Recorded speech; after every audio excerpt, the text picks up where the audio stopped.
A while back, I came across some online communities for lucid dreaming. For those who don't know, lucid dreaming is the act of becoming self-aware in your dreams, and even being able to manipulate them. You can go wherever you want to, summon whatever objects you like, interact with whomever you want, and so on. It took weeks of practice in dream journaling, but I still remember the first time that I succeeded. I ended up flying around my home of downtown Salt Lake City, kissing an old girlfriend, and driving a Bugatti Veyron down the Autobahn. I didn't lucid dream again until about a week later. That time I was more adventurous, meeting up with characters from my favorite Walter Moore's books, rendezvousing with some female celebrities I won't name. If it isn't apparent, I'm pretty lonely. And then flying a bus into the sun because I wanted to see what would happen. The sun exploded. As time went by, my lucid dreams became more frequent and I became almost perfectly capable of controlling them. Monster trucks, alien worlds, movie stars, famous characters, whatever I could imagine. It sounds awesome, right? Well, after the 5th or 6th time, I made a disheartening discovery. Lucid dreaming was becoming an empty experience. The novelty had worn off, only to reveal that the more I knew I was in a dream, the less fun everything became. I knew that whatever I did or saw wasn't real, so any gravity or excitement that I might have felt disappeared. The beautiful women were just shells without souls. The landscapes were like paintings that, while striking, were only shades of the things that they represented. Lucid dreaming became like trying to take a bite out of raspberry sherbet, only to realize that you were eating unflavored cream. Bland and unfulfilling. Unsatisfied with lucid dreaming, I started to research everything about dreams from any source available. Science, pseudoscience, paranormal theories, world religions, you name it.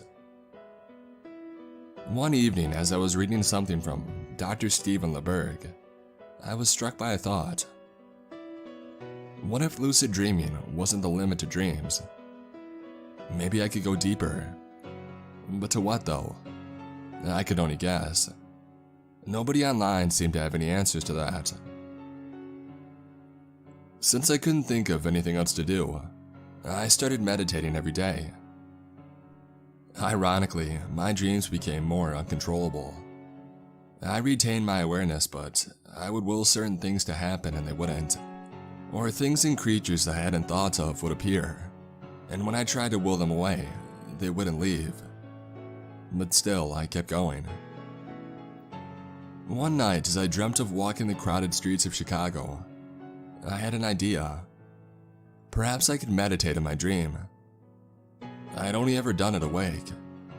So I sat down on the sidewalk as crowds of people who didn't exist passed around me. I closed my eyes, concentrated on my breathing, and I tried emptying my thoughts. Suddenly my body started to feel heavier and heavier, and though I stayed the same size, I started to feel like I weighed twice as much, and then 4 times and then 8. Soon I felt as heavy as a truck. It became unbearable. I couldn't move any of my frame under the weight, and I realized that I couldn't breathe. I started to panic. I opened my eyes, gasped for air, and I tried to move. And then I woke up. Whatever that had been, it felt 100 times more real than any lucid dream. I decided to keep pushing. For months, whenever I would find myself in a lucid dream, I would sit down and meditate. I could go longer and longer each time, my body feeling heavier and heavier, but it would eventually become so unbearable that I would wake up. Why did I feel heavier? And what was I getting into? I could only guess, but I persisted. Until last night. I was dreaming about hiking the sandy mountains of New Mexico, and like several times before, I sat and I started meditating. My body became heavier, but I could take it. I became even heavier, and I could take it still. Soon I weighed as much as a truck, as a tractor, as a whale, as a skyscraper. I had never gone this far. Suddenly I started to feel a pulling sensation, like my entire body was being tugged at from all different directions. This was new. My stomach sank as fear started to crawl through my chest. I almost wanted to move, to make it stop, but my arms weighed as much as cities. I couldn't breathe anymore. The pulling started to tear me apart from the inside. I started to black out and I was standing in a vast gray field. The grass below my feet was dead. It crunched as I stepped around. Above me was an infinite black sky, swirling with wispy, blood-red clouds. I could see shining galaxies and dimly twinkling stars. Whether it was night or whether I stood in a plane that gazed directly into the cosmos, I couldn't tell. Suddenly I heard a scream in the distance. I turned and it took me a moment to register what I saw. There were thousands of heads, stretching all the way to the horizon, all sticking out of the ground, and from the top of each head, a glowing ethereal-looking thread sprouted and stretched upward. I craned my head up and I saw that the thread stretched all the way up into space until they disappeared from view. Every once in a while, a head screamed, and it made my blood run cold. As I made my way to the heads, I saw that they were still connected to their respective owners. Millions of people were buried up to their necks, their eyes closed and heads lolling in slumber. Some looked peaceful, but most didn't. As I watched them, I realized that I didn't feel the same emptiness from them that I felt from the shells of people that I created in my dreams. There was a gravity to them. My discovery was soon interrupted, however, by the sound of a grunt. I turned. About 50 feet out, there's a figure walking among the sleeping people. It was a man.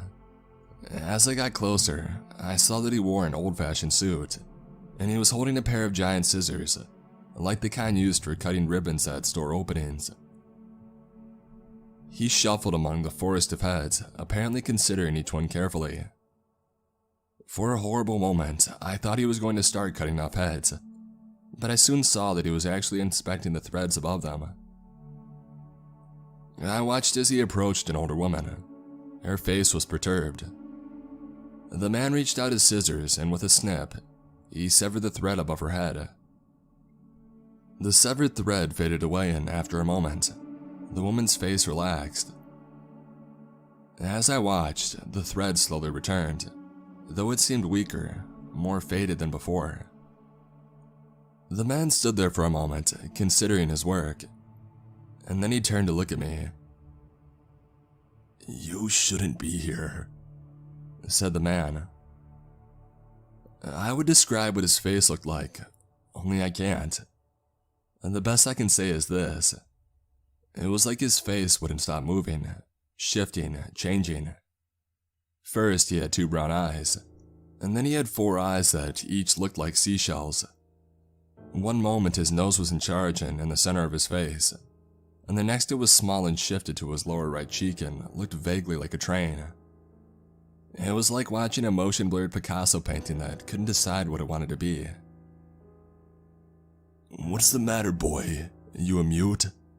said the man gruffly. "Speak up." He came closer.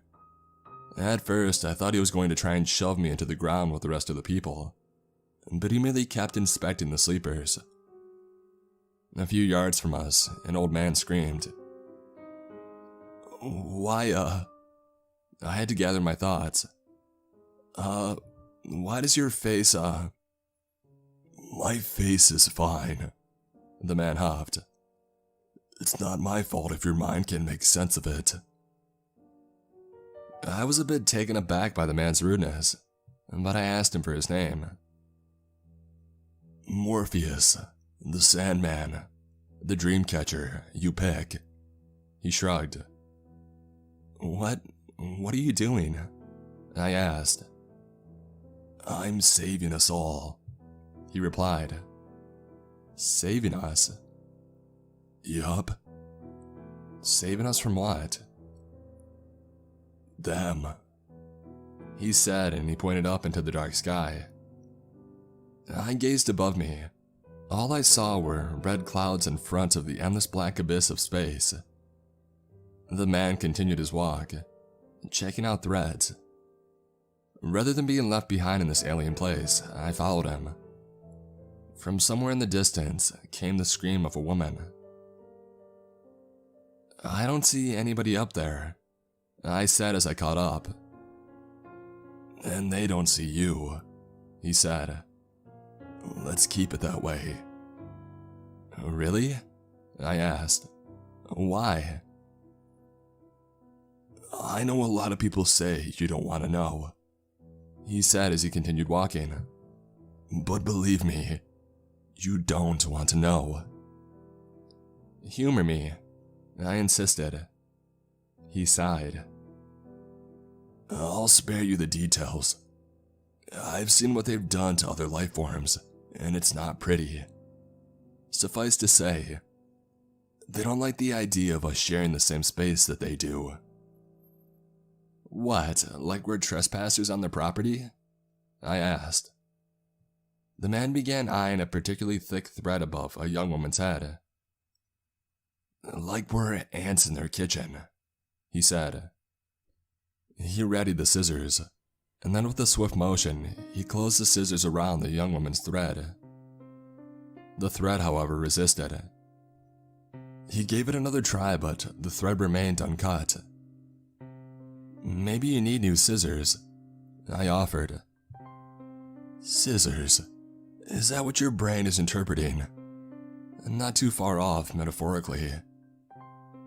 Then what are you actually? Shush. The man took a deep breath as he readied the scissors around the young woman's thread again. I looked at her face. Her black hair was braided and her ivory skin and features reminded me of pictures of sub-Saharan women. Her face, however, was screwed in discomfort, her eyes scrunched tightly shut. With a mighty grunt and a heave, the man tried the scissors again, and this time the thread gave. It faded as the young woman's face relaxed, but returned sooner than the old woman's had. I'm hoping that's enough to stop this one, he said, wiping his brow.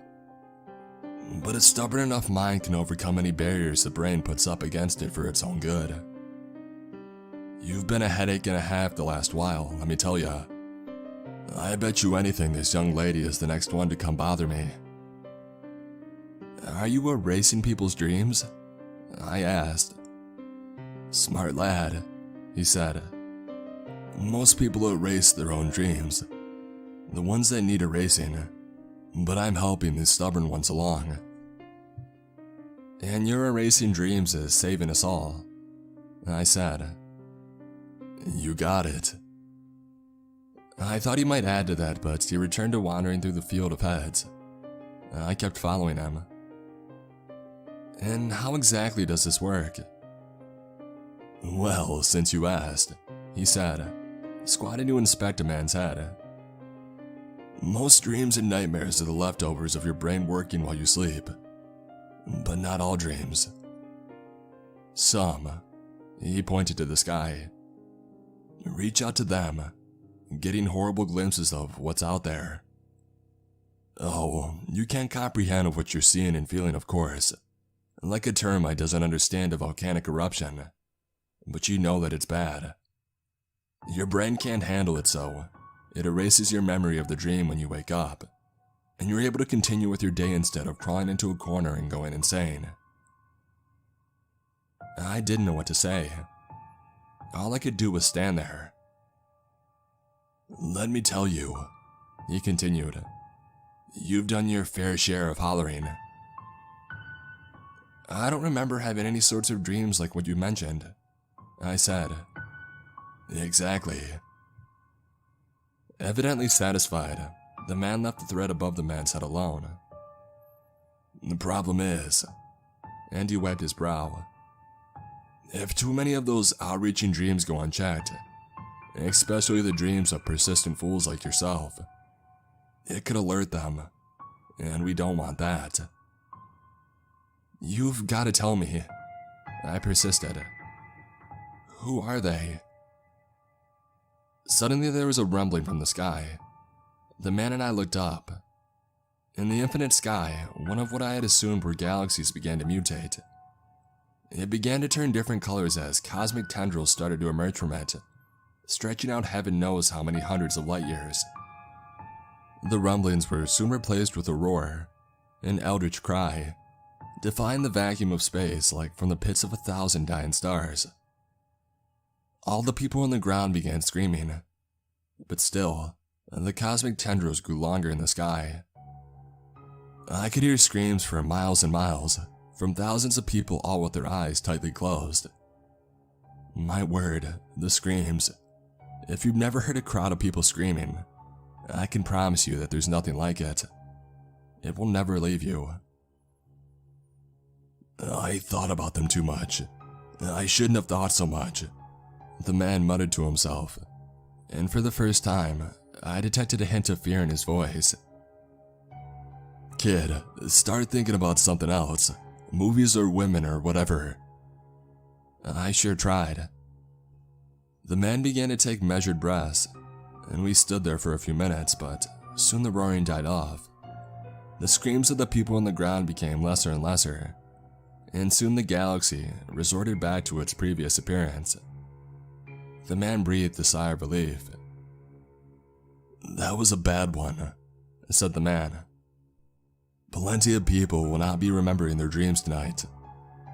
And after glancing one more time into the sky, he resumed his seemingly endless task. For several minutes, I followed him in silence.